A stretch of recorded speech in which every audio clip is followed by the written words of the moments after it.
আমি কয়েকবার গেছি আন্দামানে, এই গত বছর 4-5 আর যাওয়া হয় না। আর আমার সত্যি সত্যি নেশা বলতে আমার এই একটা আছে, পৃথিবী ঘোরা। যদি সময় পেতুম তা পৃথিবীর বোটা কোথায় আছে একবার খুঁজে দেখতুম। আমি সময়ের অভাবে যাওয়া হয় না। তো আন্দামানে ঘুরতে ঘুরতে ওখানকার ছেলেপিলে বললে, হুজুর চলেন বারাটাঙ্গে যাই। আমি বারাটাঙ্গে কি আছে? তা বলছি জঙ্গলের মানুষ এখনো আছে। আমি ভোর 2-2:30 সময় ঘুম থেকে ডেকে তুলে গোসল করে একগাল খাওয়া দাওয়া করে বেরিয়ে পড়তে হলো। কারণ ওই জঙ্গলে সকালে 2 ঘন্টা গাড়ি চলবে আর বিকালে 2 ঘন্টাও গাড়ি চলবে, বাকি সময় গাড়ি চলবে না। তাইলে জঙ্গলের যে প্রাণী আছে ওদের আবার কষ্ট হবে, যার জন্যে সকালে 2 ঘন্টা আর বিকেলে 2 ঘন্টা, তাছাড়া ওর ভেতরে মানুষ যাবে না। তা একেবারেই সকাল 6টা বাজতে আমরা জঙ্গলের কিনারে পৌঁছে গেলাম। প্রচুর লাইন, গাড়ির লাইন। পুলিশ এক এক করে জঙ্গল খুলে দিল, এক এক করে গাড়ি সব যাচ্ছে। বলছে হুজুর একটু খেয়াল করেন, এই জঙ্গলের ধারে জঙ্গলের যে সমস্ত ট্রাইবেল, যাদেরকে জারোয়া বলা হয়, এই জঙ্গলে আছে। তা যাওয়ার সময় দেখলাম, আসার সময় দেখেছি।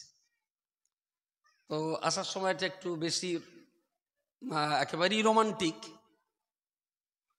দেখার ইচ্ছা হচ্ছে এরকম, ভয় হচ্ছে এরকম। তার মানে আমি ড্রাইভার ডান দিকে, আমি বাম দিকে বসে আছি। বেশ সোজা রাস্তা, খানিকটা দূরে দেখলাম দুজন রাস্তার মাঝখানে দাঁড়িয়ে রয়েছে। দেখলাম ড্রাইভাররা ওই জারোয়াদেরকে বিশাল বিশাল সম্মান দেয়, বিশাল সম্মান দেয়। ভয়তে দেয় কি কিসে দেয় সেটা জানি না। তা কিছু না হলেও 500 হাত দূরে থেকে গাড়িরা স্লো করে দিয়েছে।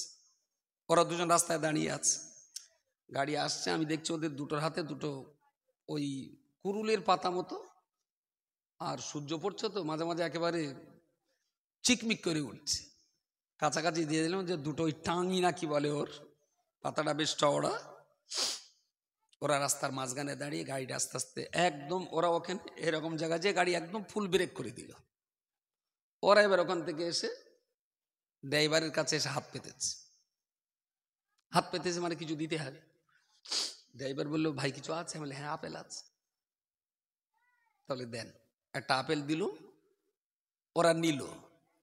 ওরা দুজন ছিল।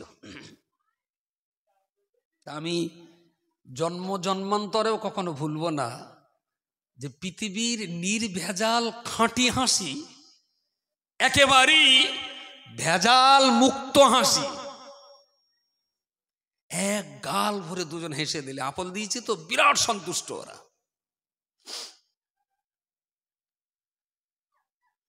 ছেলের বাবা আর মেয়ের বাবা বিয়ের আগে চুক্তি হয়ে গেল, 2.5 লাখ টাকা দিতে হবে ছেলের বাবার শাদী খরচা বাবদ। এমন মেয়ের বাপ পুরনো কাঁঠাল গাছটা বিক্রি করে, 1.5 কাঠা জমি বিক্রি করে, এদিক সেদিক করে 2.5 লাখ টাকা জোগাড় করে উকিলের সামনে ডেকে টাকাটা গুনে ছেলের বাপের হাতে তুলে দিচ্ছে। তা ছেলের বাপ টাকাটা নেই, আবার মেয়ের বাপ জিজ্ঞেস করবে, এই তা তুমি রাগ টাগ করে দিচ্ছ না তো? তা মেয়ের বাপ একগাল হেসে দাঁত মুখ বের করে বলে, না না ভাই, আরে কুটুমের ভেতরে আবার রাগারাগির কি আছে? আচ্ছা ওই যে দাঁত বেরিয়েছে, এটা কি হাসি না দাঁত কেলানে? বলেন বলেন, সত্যি কি ওটা হাসি? ওই হাসির আড়ালে বলো রক্ত টকবক করে পড়ছে, শালা হারামি, আমার পুকুরটা শেষ করতে হয়েছে, আমার পুরনো কাঁঠাল গাছটা শেষ করতে হয়েছে বেজম্মা। তুই আবার জিজ্ঞেস করতেছিস আমি খুশি মনে দিচ্ছি কি না? ওগুলো ভিতরের কথা, কিন্তু বাইরে একটু দাঁত কালানে। পৃথিবীতে আমি যে হাসি দেখেছি, শালা প্রত্যেক হাসির পিছনে কোনো না কোনো রহস্য, ষড়যন্ত্র, বিপদ, কালো হাতের হাতছানি, বহুত কিছু আছে। কিন্তু জঙ্গলের ওই দুটো মানুষ আপেল পেয়ে যে হাসলো, আমার মনে হয়েছে পৃথিবীর একদম অহংকার মুক্ত, নিষ্কলুষ, ভেজাল মুক্ত একটা হাসি। কি সুন্দর হাসলো। বেশ, তাই বললাম, ভাই ওদের একটু গায়ে হাত দেওয়া যাবে না? তা বলছে দিলে দেওয়া যায়, কিন্তু ওরা যে আবার কিভাবে নেবে সেটা তো বোঝা মুশকিল। তা ওটা করতে যাবেন না। ডানাতে আপেলটা ধরে বাঁধটা আবার পেতেছে। বলছে ভাই আর কিছু আছে? বলে হ্যাঁ, চিড়িয়ে ভাজা আছে। দিলুম চিড়িয়া ভাজা, সেটা নিয়ে আবার হাসি। তা আমি বলছি ভাই ওদের একটু খেতে বলেন তিনি, ওরা একটু খাক, যতক্ষণ ওদের দেখা যায়। এ তো পয়সাতেও দেখা যায় না সব জিনিস, ট্রাইবাল জারোয়া। তোরা আপেলটা নিয়ে এ আবার একটু ওই কিছু একটা বের করে খেয়ে দেখিয়ে দিয়েছে। ওরা তো আবার এক গাল হাসি হেসে আপেলটারে ফেটকে দুটুকরো করে ও অর্ধেক দুজনে খাচ্ছে, আর আমার দেখার সুযোগটা হচ্ছে। তোদের পাত থেকে মাথা পর্যন্ত দেখলাম। ওদের বন মানুষ যারা বলে তারা ভুল বলে, ওরা বন মানুষ না, ওরা মানুষ।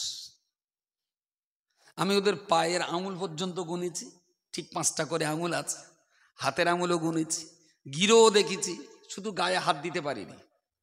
কিন্তু আপাদ মস্তক পুরো দেহটাই কমপ্লিটলি মানুষ। আমরা যেটাকে বন মানুষ বলি, চিড়িয়াখানাতে আছে, অ্যাকচুয়াল ওটা মানুষ না, ওটা প্রাণী জগতের ভিতরে আর একটা প্রজাতি। বন মানুষ মানুষই না, ওটা ওই ওরাংওটাং জাতীয় ওই ধরনের আর একটা প্রাণী জগতের ভিতরে একটা প্রাণী। কিন্তু সাউথ আফ্রিকা বা আন্দামান অ্যান্ড নিকোবর দ্বীপপুঞ্জে যে সমস্ত ট্রাইবেলরা আছে, এরা কোনো বন মানুষ না, এরা কমপ্লিটলি মানুষ। প্রশ্ন হইল এটাই, নিজে নিজে ভাবছি যে এরা আশরাফুল মখলুকাত সৃষ্টির সেরা, অথচ এরা জঙ্গলে থাকে। আন্দামানে ওখান থেকে ফিরে এসে খোঁজ নিয়ে দেখলাম যে আন্দামানে আগে যারা জঙ্গলে থাকতো, গভর্নমেন্ট তাদেরকে অনেক বলে বুঝিয়ে এদিক সেদিকে করে তারা আর এখন জঙ্গলে থাকে না, তারা এখন শহরে থাকে। ওরা লেখাপড়া শিখছে, ওরা চাকরি করছে, একেবারেই সমাজের মূল স্রোতে তারা ফিরে এসছে। তাই বলে এরা মানুষের সঙ্গে কথা বললাম। তো বাংলা তো জানে না, হিন্দিটা ভালো ওরা জানে। তাই বললাম যে আপনি এখানে কতদিন আছেন? তা বলল আমি বলি আগে কোথায় থাকতেন? তাহলে আমারও বারাডাঙ্গের জঙ্গলে থাকতাম। আমি বলি কি খেতেন? তাহলে সাপ, ব্যাং, ইঁদুর, তারপর সাগরের কুমির, মাছ। ভাবতে পারছেন, কুমির দেখলি আমরা ভয়তে পালাই, আর কুমির দেখে আনন্দ করতো যে আজকে খাওয়াটা বেশ জোর হবে। তাহলে কুমির তো এক হিংস্র, আর ওরা কি জিনিস? বলে এইসব খেতাম।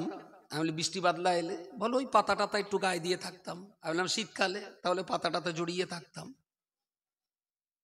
তাহলে এখানে এলেন কিভাবে? তাহলে সরকার থেকে আমাদের ধরে এনে প্রথমে খাঁচার ভেতরে রাখতো, কিছুবার ওইভাবে খাওয়া দিত, তারপরে আস্তে আস্তে আস্তে আস্তে আমরা খাঁচায়, মাস্টার বাইরে, এইভাবে আমাদের পড়ানো হতো। আস্তে আস্তে আস্তে আস্তে আমরা ভাষা শিখলাম। আমি বলি আপনি এখন কি করেন? তাহলে আমি পোর্টে একটা চাকরি করি। সরকার আবার ওদের খুব মর্যাদা দিয়ে চাকরিও দিয়ে দিয়েছে। তাই বললাম তা আসলে আপনারা তো জঙ্গলে থাকতেন কেন এখানে না থেকে? তাহলে ভাই বাস্তব কথাটা কি, জঙ্গলে যখন থাকতাম আমরা, তখন আমরা মনে করতাম যে সাপ, ক্যাঁকড়া কুচি, মাদর, হনুমান, খেঁকশেল ওরা যেরকম আমরাও এইরকম, তোদের সঙ্গেই থাকতাম। যখন থেকে আমরা বুঝেছি যে আমরা মানুষ, তখন থেকে আর জঙ্গলে থাকি না। কিছু কি মাথায় গেছে? কিছু কি গেছে? বলে যেদিন থেকে আমরা বুঝতে পেরেছি যে আমরা খেকশিয়াল, হনুমান, বাঁদর নই, আমরা মানুষ, তখন থেকে আমরা ভালো রান্না করা খাবার খাওয়া শুরু করেছি। আর তার আগ পর্যন্ত আমরা জানতামই না যে আমরা মানুষ। প্রিয় শ্রোতা মণ্ডলী, এ কথাটা বলবার লক্ষ্য উদ্দেশ্য আমার একটা জায়গায়, আমরা যারা মানব জাতি, আমরা যারা মানব গোষ্ঠীভুক্ত, আবার এই মানব গোষ্ঠীর ভিতরে আমরা যারা ইমানদার, আল্লাহওয়ালা, খোদা ভীরু, ও বান্দা মনে রাখতে হবে আমরা ইমানের কলমা পড়েছি। আবার এই ইমানের বিশ্বাস এতটুকু থাকার কারণে আল্লাহ পাকের জান্নাত একটা টাইমে আমরা পেয়ে যাব।